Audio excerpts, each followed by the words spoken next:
Hablamos de la construcción del odio esta semana en Extra. Hace exactamente un año en estos días, la corporación mediática enferma el paralelismo con la mafia judicial, tocando fondo. Todo lo que ocurría en la violencia lanzada también por los sectores opositores en materia política, Milman regando de dinero a los violentos que iban a la casa de Cristina Fernández de Kirchner, la policía dejando zonas liberadas o atacando a las personas que estaban vinculadas a Cristina Fernández, así fuera el gobernador de la provincia de Buenos Aires o el propio hijo de Cristina. Todo ese odio era una construcción día por día, como si pusieran un ladrillo y otro y se fueran entusiasmando con lo que podía pasar. Luciani diciendo cualquier disparate, cualquier barrabasada, una idiotez tras otra, sin el mínimo sustento jurídico. Las tapas espantosas del Grupo Clarín a las órdenes de Héctor Mañeto. Y lo que cada uno de los políticos, tan modestos intelectualmente en la oposición, decían, iba preparando una situación que perfectamente podía explotar, como sucedió en la mano de un descerebrado, de una banda que fue a matar a Cristina Fernández de Kirchner, que lo preparó durante días, en Ancas, aupado por la violencia de Revolución Federal pagada por los opositores, por la familia Caputo, a nombre seguramente del PRO, un claro interés político. La gente, los provocadores directos, los que iban con megáfonos frente al Instituto Patria o a la casa de Cristina Fernández de Kirchner, haciéndolo por el dinero que les pagaba Milman, 6.000 pesos cada uno, jornaleros de la violencia, eso eran. Y arriba, de donde vive Cristina Fernández de Kirchner, una especie de racimo de operadores de la violencia contra ella. Yo no puedo entender que cuento esto y lo puedo hacer sabiendo que ya no nos asombra nada. Usted lo sabe, lo fue de alguna manera masticando. Pasó el tiempo, pasó un año, todavía no sabemos, todavía no tenemos el juicio respecto a las personas que estaban detrás, porque Sabag, ¿qué importa Sabag? Brenda Uliarte, ¿cuál es el interés que tenemos en Brenda Uliarte? En todo caso, que en pocos días estará ante la justicia diciendo que era Milman el que ponía mucho dinero, pero muchísimo dinero. El recaudador de Bullrich, el hombre del PRO, que cayó en desgracia porque él mismo se autodenunció como una especie de partícipe necesario de todo lo que estaba ocurriendo en aquellos días y que iba a terminar con el intento de asesinato. ¡Qué distancia, qué diferencia enorme con algo que sucedía hoy también, ya que estamos hablando de aniversarios, hace exactamente 6 años! Cristina Kirchner había ganado las PASO, aunque lo habían escamoteado, ¿se acuerda? La mentira que habían hecho durante muchas horas. La gente se fue a dormir pensando que había perdido y al otro día supo que había ganado. Pero le quitaron, como hacen siempre con sus mentiras, con su falacia, el efecto ganador de aquella noche en la que todo el mundo estaba esperando el resultado de las elecciones. ¿Qué dijo Cristina Kirchner? Los argentinos hemos transitado por momentos muy difíciles, muy trágicos, muy terribles, cuyas heridas aún todavía no se cierran. Necesitamos que esto sea comprendido y además también tienen que entender, más allá de que no les pueda gustar la historia de los partidos a los cuales pertenecemos algunos, por ejemplo, tienen que entender que un país no se puede gobernar enfrentando a unos con otros, no se puede gobernar así. Los argentinos no nos merecemos esto. Y esto no significa no discutir, no hay que tenerle temor, ni a la discusión, ni al debate, es parte de la democracia, es lo que hace que uno se sienta vivo. No estoy hablando de eso, estoy hablando del enfrentamiento, del odio, de la estigmatización del odio. ¿Qué diferencia, no? Es muy ostensible, muy claro cómo se piensa de un lado y cómo se piensa del otro. Hay un lado y otro de la vida, de los medios de comunicación y de la justicia, sin ningún tipo de duda. Algo muy tajantemente dividido entre esta calidad humana y lo que tuvo que afrontar 5 años después, casi 5 años después, cuando intentaron matarla. Hay una distancia colosal. Y sin embargo, la vivimos con absoluta naturalidad. Por eso nosotros compartimos con ustedes este tipo de materiales todos los días, porque son pruebas, fundamentaciones, refutaciones que intentamos hacer para ver si nos ayudamos a pensar, porque de otra manera cada día nos hundimos más. Piense usted que siempre hablamos cuando se refieren a los medios, o lo hacemos, del Grupo Clarín. Es la mafia, pero no es solo el Grupo Clarín. Telefe, que es un canal con línea directa de la Embajada de Estados Unidos, cuyo noticiero aparece en medio de una programación muy familiar, con lo cual el poder de daño es mucho más grande, porque cualquiera sabe lo que es Clarín, o lo que es Canal 13, o lo que es TN, pero no todos advierten lo que es Telefe. En Telefe, al otro día del atentado, llevaron a los violentos, a los criminales, a los que habían procedido de esta manera, todos ellos como una bandita despreciable de descerebrados que habían querido matar a la presidenta. Estaban sentados en Telefe, Telefe les daba el abrigo, el amparo, la comprensión de esos pobres muchachos que estaban sufriendo un ataque feroz del gobierno.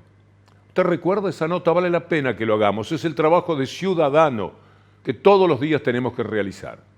Nos buscamos con mucho miedo porque nos quitan la posibilidad de trabajar y también porque nos están culpando de algo que no hicimos.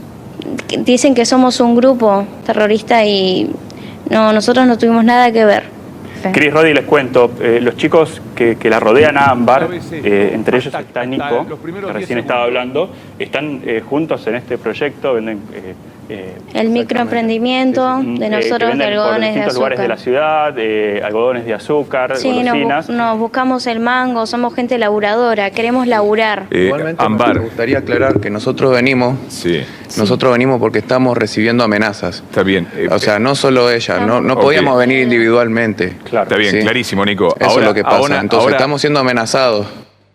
unos y otros mercenarios, jornaleros de la violencia. Ahí estaban los dos personajes que veíamos, están detenidos en este momento. Por supuesto falta Caputo, falta Milman, la propia Capuchetti, que no es una jueza, sino es una mujer que está dentro de lo que llamamos prevaricato en la investigación que lleva a cabo.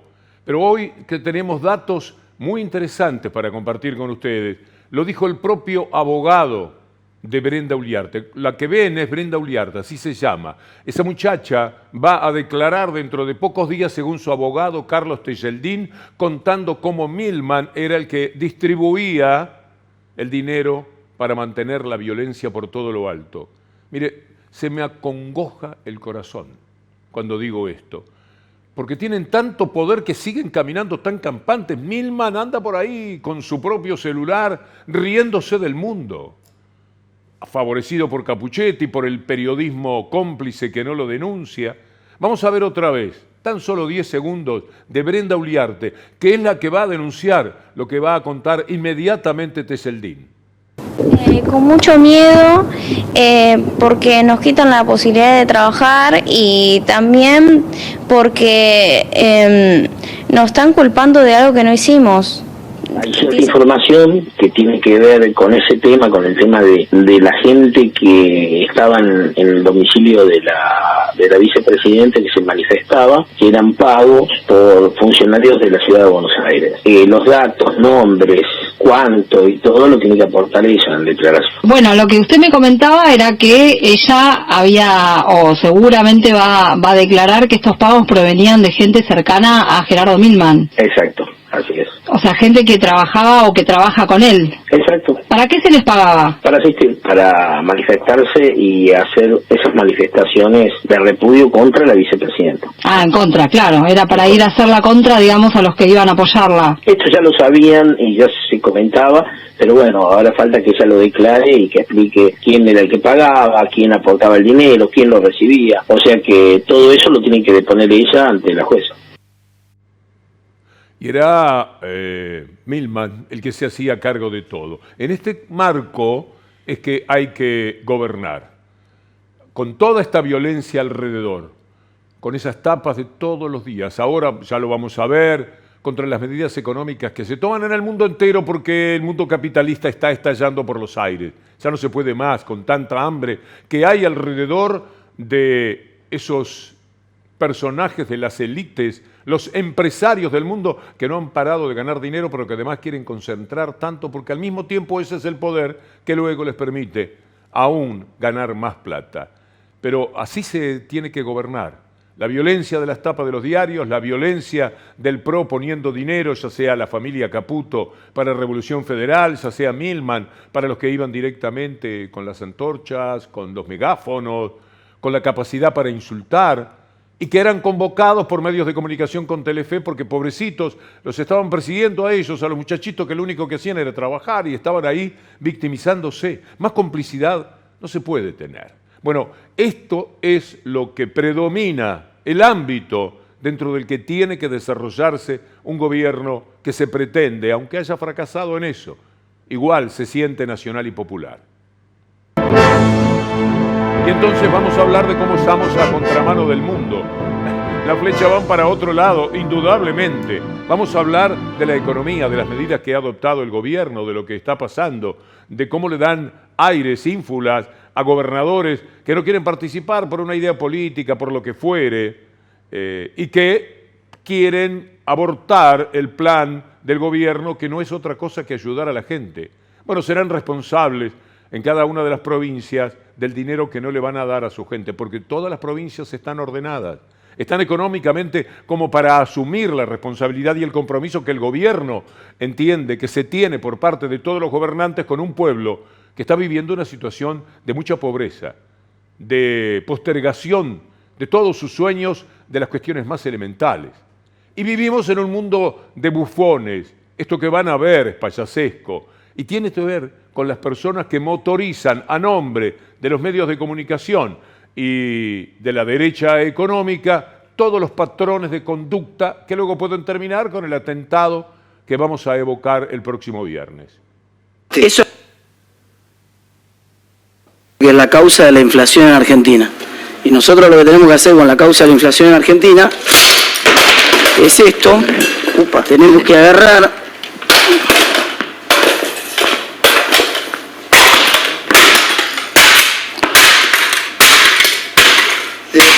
al estilo Milei te leizaste. Eso es lo que hay que hacer, eso es lo que hay que hacer con la maquinita que causa la inflación en Argentina.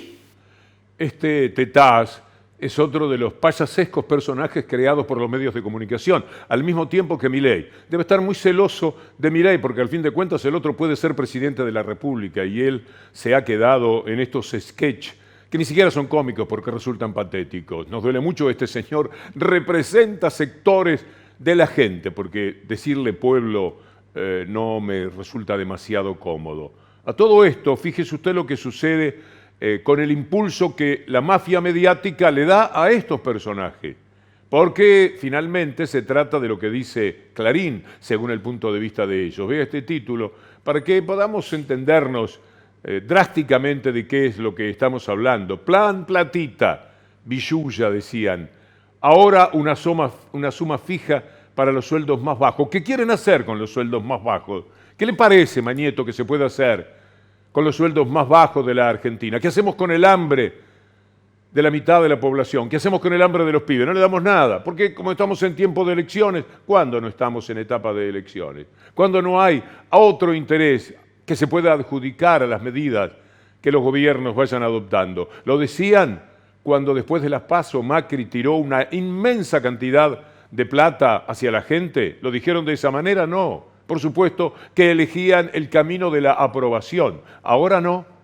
Ahora, cuando la situación que recoge todo lo que nos pasó durante el neoliberalismo, más la pandemia, más la sequía, más la guerra, mire que le han pasado cosas, estábamos como mufados en este tiempo. Ha sido tremendo. Cuando todo esto nos ha pasado y le dan lo que ellos por su lado, para criticarlo, para minimizarlo, dicen que son 2 kilos de helados, porque eso ha hecho la mafia de Mañeto, en ese momento critican las medidas y se solazan, diciendo los gobernadores no quieren, ya van 10 gobernadores, otro más para 11 gobernadores, y atención, 12 gobernadores que no quieren poner los 60.000 pesos. Contra estos sinvergüenzas se juega todos los días intentando gobernar, contra este poder demencial, contra esta forma bestial de quererla toda para ellos, como cuando en el casino cantan cero y toman todas las fichas y se las llevan hacia la gente del casino y los demás se quedan mirando.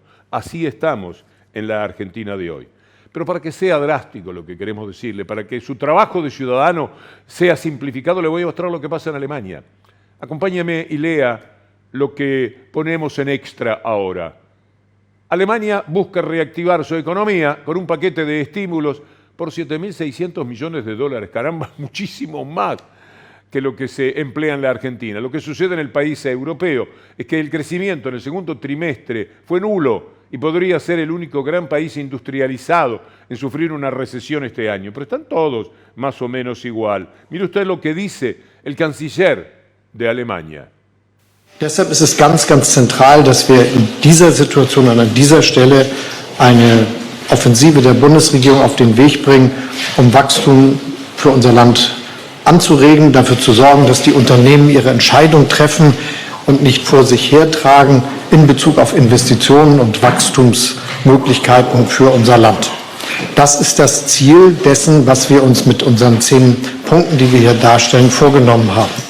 Ganz im Mittelpunkt steht natürlich die Frage des Wachstumschancengesetzes und der Möglichkeiten, die damit verbunden sind. Wir werden auch durch steuerliche Maßnahmen dazu beitragen, dass Investitionen jetzt getätigt und nicht aufgeschoben werden. Dazu dient zum Beispiel die zeitlich befristete Möglichkeit einer degressiven Abschreibung, die wir im Übrigen aber auch für den Wohnungsbau vorsehen, um auch dort viele Entscheidungen von Unternehmen zu bewirken, dass sie jetzt investieren und nicht erst in 2 oder 3 oder 4 Jahren. Mientras tanto, los contorsionistas de la verdad y la mentira, esa gente que consigue doblar de tal manera el cuerpo que después nos miran hacia atrás entre sus propias piernas, hacen cualquier cosa. Van a donde están sus patrones, Council of America, que suena a una cosa muy importante y no son otra cosa que los dueños de todo, con sus empleados. Milei está pidiendo la próxima oportunidad, está pidiendo para entrar, presenta currículum, antecedentes de todo lo que como neoliberal ha hecho, y ahí está, esperando que le den el trabajo de presidente, esa gente, para la que va y habla contra la ley de alquileres, contra la ley de alquileres, contra la pobre gente que en estos momentos tiene que enfrentar, que escondan los departamentos, muchos lo están haciendo, que haya diputados y senadores que van a defender que tienen 20 o 25 departamentos y por supuesto no quieren una ley que va a determinar que ganen un poco menos. Por favor, hay que de alguna manera corresponderse alguna vez con ese discurso que le entregan a la gente antes de las elecciones. Es atroz lo que pasa. Bueno, mire lo que Milei le dijo a sus patrones del Council of America. Tiene que quedar claro que si es a todo o nada, cuando se plantea la ley de alquileres, se va por la derogación, no por un poquito menos de control, se va por la derogación. Los derechos de propiedad se respetan en serio, no cosméticamente para quedar bien. Circo no de Soleil, sino circo sin sol. De verdad, no hay nada que nos entibie si este personaje va a ser el presidente, a nombre de los que están sentados ahí que no veíamos. En realidad la Cámara tendría que mostrar a todos los que están sentados ahí, que son los verdaderos patrones. Milei es una anécdota más tristísima que puede ser dolorosísima para la Argentina durante algunos años. Hablemos de alquileres, pero hablemos en serio. Vamos a utilizar otra vez a Alemania, que nos parece un país que permite tener un patrón para la conducta de aquellos países que tienen una alta autoestima. La propuesta de la gente del gobierno es congelar los alquileres por 3 años, porque ya no se puede vivir. Es decir, no hay techo, hay que irse de las ciudades. Berlín, el gobierno de la ciudad de Berlín, el Larreta de Berlín, que debe ser muy distinto al Larreta de acá, se apropió de 230.000 departamentos para alquilárselos a la gente, con lo cual aquellos que todavía están en manos privadas, y son muchísimos, tienen que bajar también el precio, para que la gente tenga donde vivir, tenga nada menos que un techo. Este desamparo al que nos condena el capitalismo es demasiado doloroso, está llevándonos por delante y se tiene mucha paciencia por parte de la gente. La pregunta siempre será ¿hasta cuándo? ¿Quiere ver lo que pasa en Nueva York? No nos alcanzó con Alemania para darle una prueba al canto de lo que sucede en el capitalismo de hoy día y cómo ese capitalismo tiene que tomar de vez en cuando alguna medida porque si no los tapa el agua.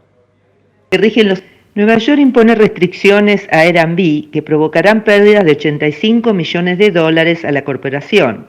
Con 38.500 viviendas, Airbnb piensa si seguirá trabajando en la ciudad.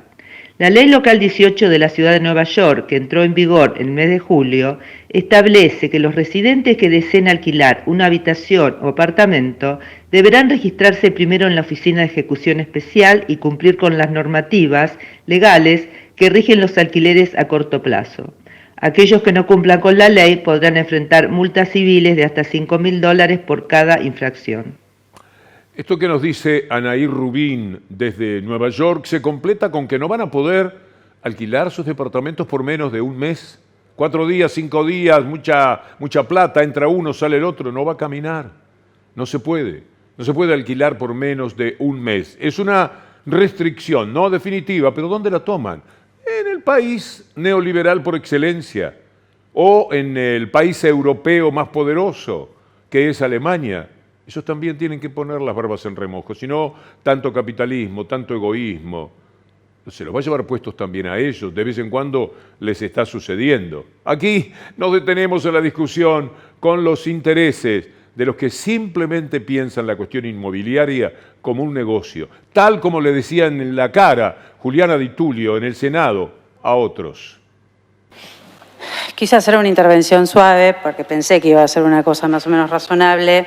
Cuando nos tratan de mentirosos me pongo un poco vehemente, si querés. Si querés hablamos en serio, ¿no? Porque sos senadora de una ciudad donde cada casa se tira abajo para hacer un negocio inmobiliario. Bueno, si nos van a tratar de mentirosos, bueno, entonces el debate ustedes también cálmense y traten de bajar un cambio. Porque si no lo que van a encontrar de este lado es también contestación. Sos parte de una ciudad y de un proyecto político que vendió a la ciudad entera para hacer negocio inmobiliario. Entonces, la verdad que si hay 8 millones de personas en problemas, tu responsabilidad es parte de tu gobierno. Sí, es responsabilidad de tu gobierno. Se animan a cualquier cosa. Muy bien, Juliana Di Tullio. Al lado, queriendo participar, estaba el que ha dicho en campaña lo mismo, en otras campañas, no en esta última, lo mismo que está diciendo Juliana Di Tullio. Todo lo vende Rodríguez Larreta. ¿Quién lo decía? Lustó, que levantaba la mano, quería hablar algo con esa otra legisladora que pretendía salirle al cruce a lo que es irrefutable cuando les hablan de lo que han hecho con esta ciudad de Buenos Aires. El tema es entre los ricos, que lo tienen todo, a esos diputados y senadores que están ahí, hay que verlo, Lustó, pobre Lustó, tan joven, indudablemente debe ser un muchacho capaz, servil del poder, nada más que eso. La otra chica no la conozco tanto. Pero qué tristeza, ¿eh? Para esto viven, para trabajar, para ricos que lo tienen todo cada día. También ellos son ricos. Lustó, me acuerdo cuando Carrió pedía que lo sacaran como embajador de Estados Unidos, que eso fue Lustó de Macri, que lo sacaran porque había comprado cientos de miles de dólares en dólar a futuro. Era de los ricos que compraban dólar a futuro. Y defienden eso.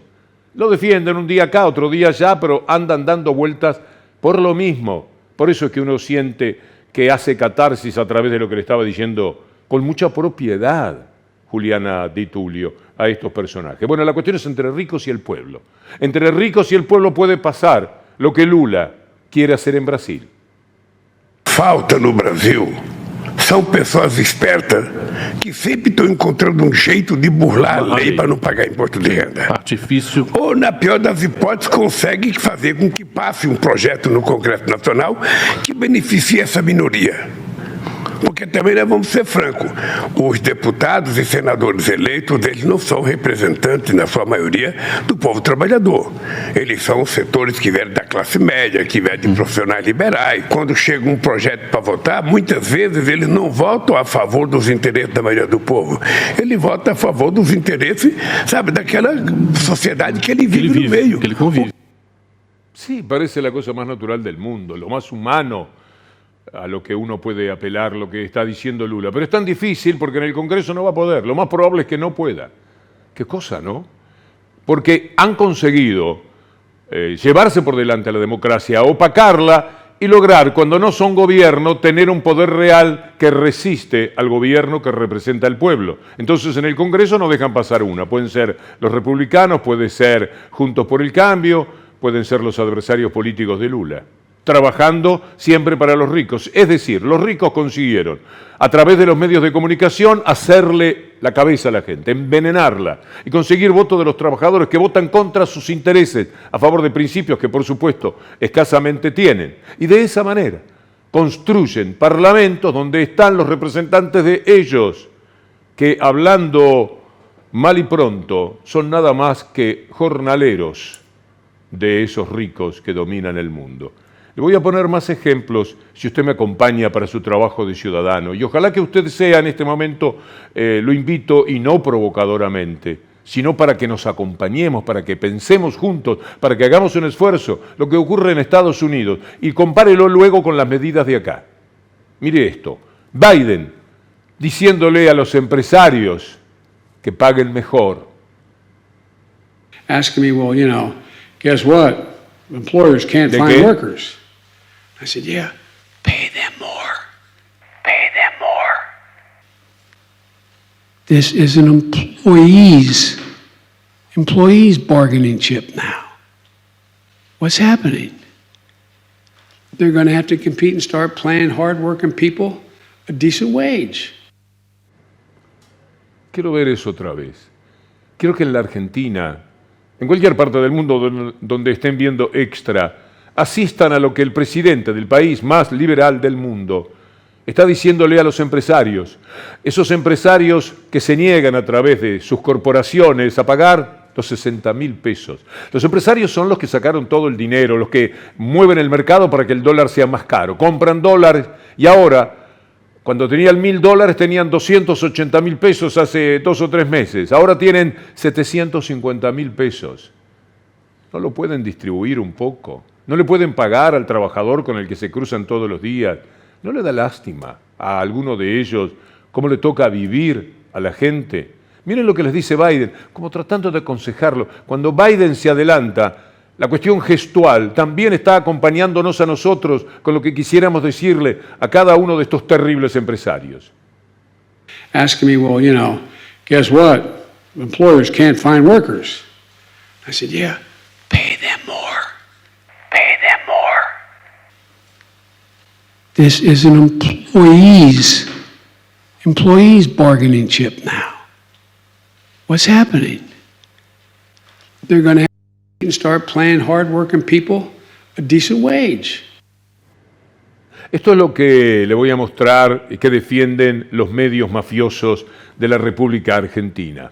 Que los empresarios tengan el menor costo. Mire si lo han conseguido. El año 2021 tiene el menor costo laboral. Eso azul que usted ve ahí en el extremo, esa columna que es la más baja de todos, si se fija bien, es el costo laboral en la Argentina, con relación al valor bruto de producción, y esto tiene que ver con las primeras 500 empresas del país.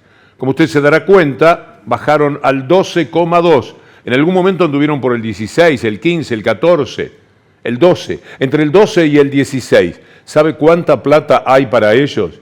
Esto es lo que no se puede tolerar. Algo más, mire cómo le habla Biden a las petroleras. Vamos a tomarlo directamente como lo que llamamos nosotros un destacado. Es inaceptable. Biden critica a petroleras por ganancias récord en medio de la alta inflación. Mire usted ahora, acompáñeme un poco más, tenemos más abajo lo que les dice a las petroleras, a Exxon y Chevron, nada menos, no le está hablando a cualquier chitrulo. Y les está diciendo que es inadmisible que sigan ganando más y más a las petroleras. Así que ya tenemos lo que le dice a los empresarios, lo que le dice a los petroleros. Usted recordará, hace un tiempo le presentamos lo de la carne, ¿Se acuerda cómo iba contra los monopolios? Porque la exportaban la carne en Estados Unidos, sí, la sacaban del país, la vendían a la Unión Europea para ganar más dinero y estaban desabasteciendo el mercado y generaban inflación. Mire qué simple, mire qué sencillo. Tomaron medidas, allá lo pueden hacer, acá no se pudo con ellos y siguen matándonos de hambre. Perdóneme que use el plural, porque todavía no estoy incluido. Esta es la tristeza que tenemos. Pero además de hablarle a los empresarios, a las petroleras, le habló a quienes producen remedios, nada menos. Mire usted lo que Biden ha hecho. Bill, we started doing this 25, 30 years ago, seeing we could do something about these outrageous prices, give people a fighting chance. Unless you needed the drugs yourself or knew someone who did, it wasn't as real, but boy, we've been fighting Big Pharma for a long time, a long, long time. Instead of using all your energy to fight the disease, you're fighting insurance or drug companies for medicines that literally keep you alive. Without them, you're not going to be here. On too many nights, too many Americans lay in bed staring at the ceiling, worrying what will happen if their spouse gets sick, if their child gets sick. ¿Y acá? En promedio seguramente muchos más, en porcentaje. Es muy triste. Al mismo tiempo se lucha en tantos frentes, hay tantas batallas que dar. Mire lo que pasa con las clínicas. De las novedades de la devaluación del día posterior a la pospaso, que hizo que no solamente los precios de los insumos se fueran a niveles astronómicos de precios, sino que además desaparecieran del mercado. Insumos lógicos, no de todos los días, nada sofisticado, ¿no? Una aguja, un descartable, un medicamento, un suero. Lo que no queremos es alarmar a la población. Lo que estamos planteando es advertir, porque cuando nosotros utilizamos el stock crítico que tenemos, no podemos agarrar y decir, bueno, el suero me aumentó un 50%. Entonces no compro suero. Claro. O la aguja me aumentó un 100%. Entonces no compro aguja. Nosotros tenemos que utilizar indefectiblemente los insumos biomédicos que tenemos y los tenemos que volver a reponer, porque si no, no podemos seguir operando a futuro. Muerte, así de sencillo, y piensan como piensan y argumentan de la forma que acabamos de ver, pero mientras tanto, ¿usted se acuerda? En los 2 primeros años de Macri, las farmacias, los farmacéuticos de la provincia de Buenos Aires llegaron a denunciar que habían muerto unas cuantas miles de personas. Creo que la cifra que daban era entre 5 y 10.000, porque se habían quedado sin medicamentos. En aquel tiempo, no hace demasiado, lo que ocurría era que si una persona tenía que tomar una pastilla por día de tal medicamento, lo hacía día por medio. Dejaba de hacerlo 10 días hasta que pudiera acomodarse de nuevo. Para colmo, a las clases que más usamos remedios por una cuestión de edad, no le daban los remedios gratis, como sucede ahora. Es muy duro, estamos hablando de la vida y la muerte. Quiere decir que de una manera directa el neoliberalismo de Macri mataba a personas, se morían. Si uno no tiene el remedio, si uno no puede tener la pastilla, si uno no puede trabajar para que la sangre no se coagule. Bueno, se coagula la sangre si no tiene un anticoagulante que lo ayude. Y la diabetes y la artritis y todas las enfermedades, esas que en Estados Unidos determinaron que congelen el precio de los medicamentos. Acá estamos luchando que la clínica, que la prepaga, que los medicamentos, que todos quieren ganar muchísimo más, que los insumos, que esto, que lo otro, y nunca se hacen cargo de lo que han ganado. Caramba, está bien, la aguja te sale un poco más caro. ¿Cuántas agujas podés comprar con lo que ganaste durante la pandemia, lo que ganaste después? ¿Cuánto dinero hiciste? ¿Nunca más van a tocar ese capital? Si tenés 10.000 millones de dólares afuera, ¿no podés contar con 500, 400 millones para paliar la situación y ser de la propia brutal fortuna que has ganado gracias a las personas que tienen que atenderse, que puedas comprar lo que te hace falta y que de momento estás en una ecuación perdidosa, hasta que puedas argumentar de tal manera que no solo sea convincente, porque convincente puede serlo, sino que sea posible, porque ahora lo haces y se quedan unos pocos en la sociedad privada. Yo sé lo que es pertenecer a una privada. Yo tuve COVID en una privada. Puedo nacer 3 veces y no conseguiría pagar lo que cuesta lo que me dieron allí. Esto es una realidad. Pero ¿cuántos pueden acceder a eso? ¿Cuántos? Y son minorías. Y cada vez van a ser más minoritarias las franjas que puedan alcanzar la medicina privada. Por eso hay que cuidar la medicina estatal. Cuidarla de todas las maneras. Como dice Miguel Ángel Fernández Pastor, un pensador de la política, un hombre muy vinculado a la lucha de los sectores de la tercera edad. Acá Carolina Píparo les cuenta a los y las empleadas públicas bonaerenses que se van a quedar sin hospitales públicos y que además IOMA va a dejar de ser un instituto para transformarse en una obra social. Así los empleados que más ganan se van a una prepaga y los municipales de municipios pobres se quedan sin ningún tipo de cobertura porque se fueron los que aportaban más. Si escuchás lo que proponen, no los votás. Tomate el trabajo de escucharlos. En pocas palabras, trabajá de ciudadano. Trabajá un poco de ciudadano, te van a llevar puesto. No pienses en vos solamente, pensá en tu pibe, pensá en tus viejos, pensá en tus amigos. Cuando llegás a cierta edad, las probabilidades dependen demasiado de cómo te atienden, de cómo controlan tu salud, de cuántas veces te podés controlar, de todos esos elementos que son los que van a permitir un tipo de calidad de vida para que no te mueras, para que no te pueda el capitalismo sacar 5 años de vida, 10 años de vida, para no morirte antes de lo que era posible, si se trata de confrontar con todos estos tremendos poderes. Y cada día tenemos que hacerlo. Miren lo que dice Carolina Píparo, candidata de la ultraderecha en la provincia de Buenos Aires, sobre lo que era el tuit recién de Miguel Ángel Fernández Pastor. Tenemos que, hoy los médicos se nos van, o sea, nosotros tenemos que retener a esos residentes, tenemos que ofrecerle algo digno, lo que se le ofrece en la provincia de Buenos Aires a los residentes, es una vergüenza, o sea, ¿cómo pretendemos que se queden en un hospital público? Nosotros queremos que se quede en un hospital público, queremos desregular el IOMA, que el empleado pueda acceder o no a IOMA, y si IOMA no tiene que preocuparse, porque si IOMA es tan bueno, imagino que lo seguirán eligiendo. Digo, tenemos que creer en la responsabilidad y en la libertad del individuo, esto es básico. O sea, no va a ser la obra social obligatoria del empleo público. No tiene que ser. ¿Con qué liviandad? ¿Con qué desaprensión?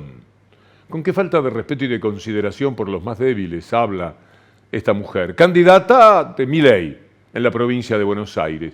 Le responde el señor Homero Giles, que es el titular de IOMA. Que es parte de un desconocimiento tremendo, hablan sin saber, la verdad que lo que dice sobre los residentes y los médicos en la provincia de Buenos Aires no es así, por lo menos en estos años. Cuando ingresó Axel y el ministro Crepla, el Ministerio de Salud de la provincia de Buenos Aires, la verdad que se viene revirtiendo una tendencia que era cierto, cada vez adjudicaban menos residentes en los hospitales de la provincia de Buenos Aires, pero esa tendencia se vino revirtiendo, sobre todo en estos últimos años. Además, ha habido un incremento y una recuperación importante de los salarios de los médicos y los residentes en los hospitales públicos. Este año solamente hubo un incremento de más de casi un 80% de los médicos pediatras, que es una especialidad crítica que han adjudicado la residencia en la provincia, digamos, y así podríamos seguir describiendo un escenario que es completamente distinto al que dice Carolina, que la verdad que desconoce por completo qué es lo que pasa en la provincia de Buenos Aires. Nos vamos a tomar un descanso, nos hace falta de todos estos temas tan urticantes, tan complejos. Esta lucha que hay que desplegar contra las posibilidades aterradoras que la Argentina está viviendo ahora, porque nos vamos a dar un gusto. ¿Cuántos años hace que amamos a este hombre, a este señor, a José Sacristán? Qué lindo fue ir a verlo al teatro, a José, la cámara para tomarlo a José. Cuánta emoción provocó ver a ese público de pie. José, te conmovía, no te temblaban las piernas, aún a esta altura. Me imagino que sí. Sí, bueno, son ya 5 años los que llevo representando Señora de Rojo y ha sido formidable lo que ha acontecido en el San Martín de Buenos Aires. Hemos hecho una pequeña gira y debutamos el día 1 de septiembre en el Astros.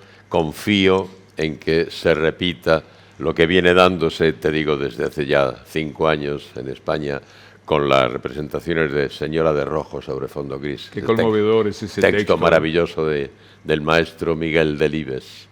Nada menos. Nada menos. Nada menos. Yo no voy a olvidar jamás esa media hora que tú me regalaste de tu programa de radio.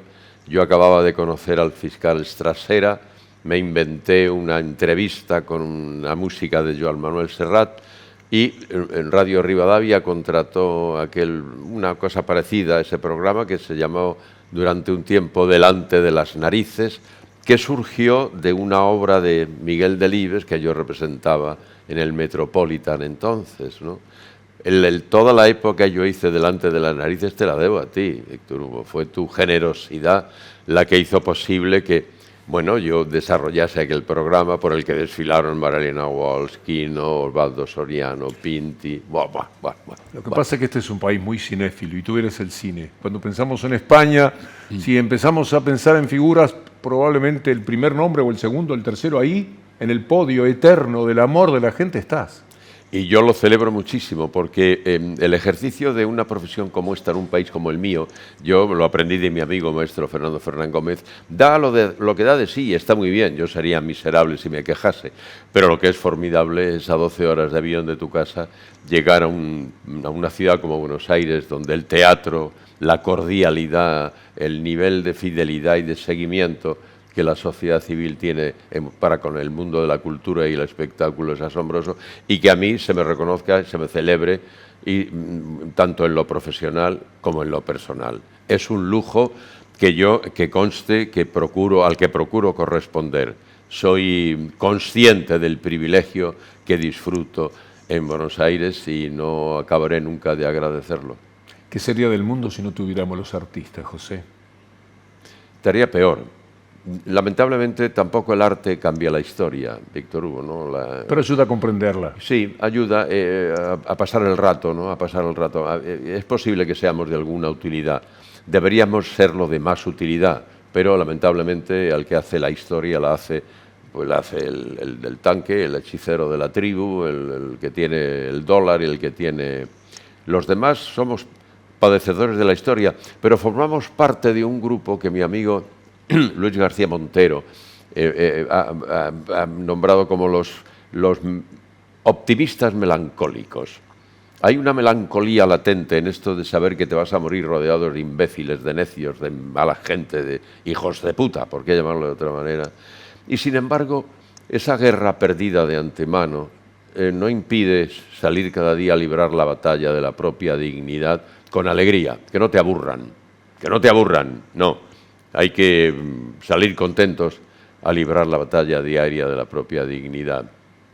En todos los terrenos. Por ejemplo, en un país como la Argentina, que te quiere tanto. ¿Alguna vez le temés volver a la Argentina y que no seas lo que has sido siempre? Decís, pasaron estos años. Yo te había visto la última vez con Facundo Ramírez, aquel espectáculo delicioso que me hizo llorar Caminando mucho. Con Antonio Machado. ¿Cómo se llamaba? Caminando con Antonio Machado. Sí, sí. De los días azules al sol de la infancia. Qué lindo que fue eso, qué lindo. Pero bueno, empiezan a pasar los años. Volvés al San Martín, nada menos. Un público que se sabe que es muy especial, el de la Argentina, muy cálido, pero también muy entrenado. Sí, ¿no? Y ahora yo confío en que a partir de este 1 de septiembre en el Astros se repita lo que ha ocurrido en el San Martín. Y lo que ha ocurrido ahora en la pequeña gira que hemos hecho por otras localidades. Sí. Parece que sí, que has sembrado nuevamente. Yo creo que sí. ¿Cómo es sembrar a los 80 y algo?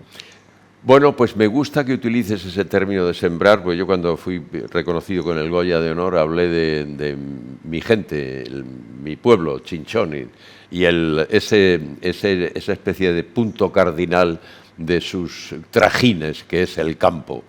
Soy nieto, bisnieto, hijo y sobrino de gente del campo. Y hay un tiempo en el campo para labrar la tierra, un tiempo para echar la simiente y uno para recoger los frutos. Y yo sigo agradeciendo después de 70 años a aquellos que me siguen comprando los ajos, como decían, aquellos que gracias a ellos puedo seguir labrando, sembrando y cosechando, entre otras cosas, cosechando conversaciones como esta que tengo contigo, Víctor, muy honrado. ¿Hablando solo te sorprendiste alguna vez en ese campo, caminando y soñando? ¿Hablabas solo como imitando actores que escuchabas a través de la radio? No, ni radio, aquí no había, no, en el Chinchón, aquello era la Edad Media. Íbamos con un candil de aceite a cagar al corral, no había ni retrete, no, de niño.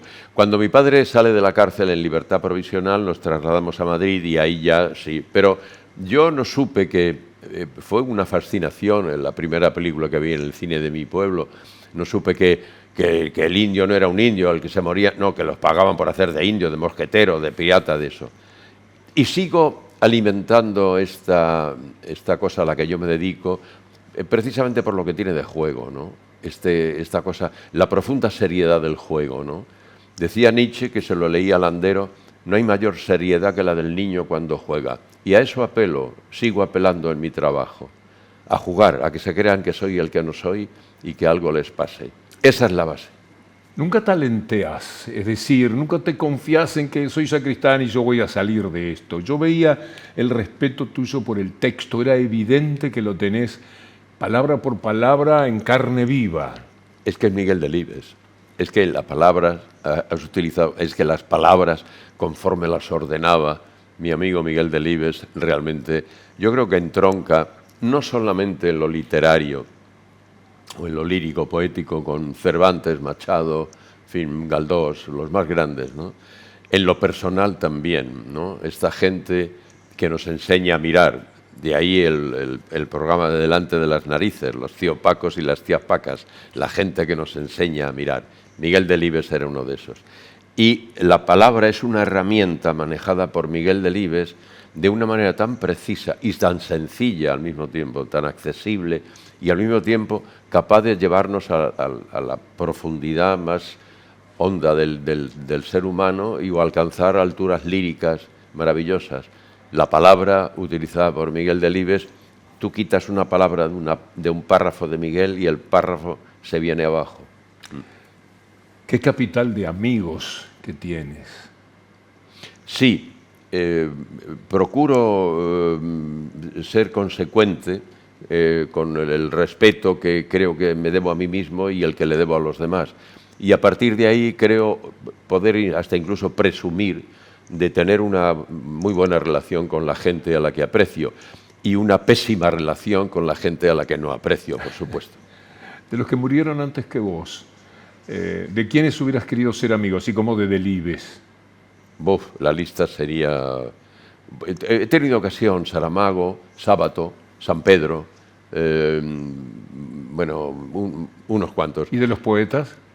Bueno, de los poetas, Ángel Fernández, he conocido unos cuantos.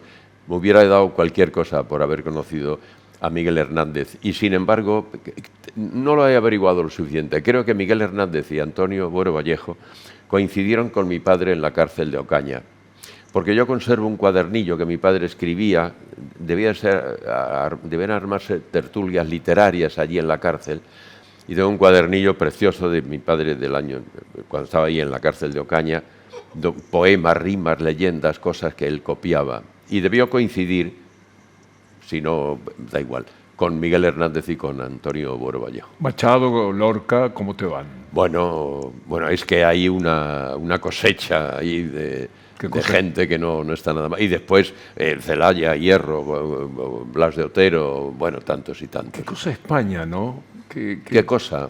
Sí, en el sentido de tanto oscurantismo como el que tuvo que afrontar y tan salvado por sus poetas, por sus cineastas, etcétera, por todo lo que aportaron para conocer ese tiempo y que le dan una calidad al cine español, a la literatura española, que lo pone tranquilamente, no lo digo complacientemente, a la altura de lo más importante que haya en el mundo. Sí, yo tal vez salvar es una palabra un poco, aliviar, ¿no? Más bien, ¿no? Hemos conseguido, ahí estamos, bueno, perdón por meterme yo en el saco de esta tropa maravillosa, ¿no? Pero, bueno, y ahí hay ahora un movimiento poético formidable, entre ellos Luis García Montero y tantos otros, ¿no? Pero, bueno, sí, ciertamente es a tener muy en cuenta todo lo que uno recibe y hasta incluso, vaya usted a saber si incluso transmite uno de lo que recibe a otros este depósito maravilloso del arte. Comiéndote un bifacho con ensalada de radicheta, que me dijo nuestro común amigo Papaleo, que te gusta tanto. La radicheta es... Pero me ha pasado unas cosas muy curiosas. En San Juan, hemos ido a San Juan, en el Teatro del Bicentenario, maravilloso, ahí en San Juan, y pedir una ensalada de radicheta a una señorita que me dice, ¿cómo? No sé lo que es. Bueno, y en otro lugar, alguien me solicita para el señor Sacristán una ensalada de radicheta y le dice, bueno, hablaré con el chef, dígame los ingredientes y veremos si se la podemos conseguir. Digo, esto es Argentina, no saben lo que es la radicheta, por favor, un poco de seriedad. Y en una de esas mesas, de lo que sucede alrededor, ¿qué cosas captás que está pasando entre los argentinos hoy día? ¿Cómo nos ves? No me atrevo a pronunciarme al respecto, tengo que ser prudente, porque como yo lo primero que recibo es mucho cariño, mucha atención, mucho entusiasmo por mi trabajo, entonces yo eso soy el primero en agradecer y celebrarlo y reconocerlo. Pero claro, me cuesta trabajo mirar para otro lado cuando llego a un sitio, y hay muchos lados, esto es muy grande y hay muchos lados y algunos no me gusta nada de lo que veo. Pero, ¿quién soy yo para pronunciarme al respecto? El drama del mundo es que donde vayas, el panorama es igual, José. Más o menos, las variantes son... Ahora, bueno, en mi país hemos conseguido, ahora en las últimas elecciones, para mí un paso importante que es detener el avance de la extrema derecha, la caverna ideológica y moral que representa esta tropa, ha sido no solamente detenida, sino que ha imposibilitado el que la derecha ocupe. Pero, bueno, no deja de ser un cierto alivio. Pero con todo, sí, efectivamente, a esto sumada también la improcedencia de cierto comportamiento de la izquierda, hace que se vayan repitiendo en distintos lugares comportamientos o acciones y hechos parecidos. Y uno los ve acumular cada vez más poder, más dinero, más poder, más poder, más dinero. Una cosa lleva a la otra y de esa manera te llevan por delante. Sí, hay que estar muy prevenido. He tenido ocasión ahora en Montevideo volver a ver al maestro Mujica. Sí, ¿Estuviste con el Pepe? Sí, él fue a ver en su momento al Solís, Caminando con Antonio Machado, y fuimos a un almuerzo y recordamos a Antonio Machado. Y después vino a ver la función y hablamos de cómo manejarse, ¿no?, frente a adversidades y a dificultades y a comportamientos que pareciera que ya habrían sido como alejados, ¿no?, del pensamiento, del interés de algunos seres humanos, pero no hay manera. José, gracias por la alegría en mi corazón y en el de todos los que están mirando de esta visita. Muchas gracias. No, gracias a ti una vez más, porque nunca te voy a terminar de agradecer aquella media hora que me regalaste de tu programa y, en fin, les espero en el Astros. José Sacristán. Amigas, amigos, hasta mañana si Dios quiere. Gracias.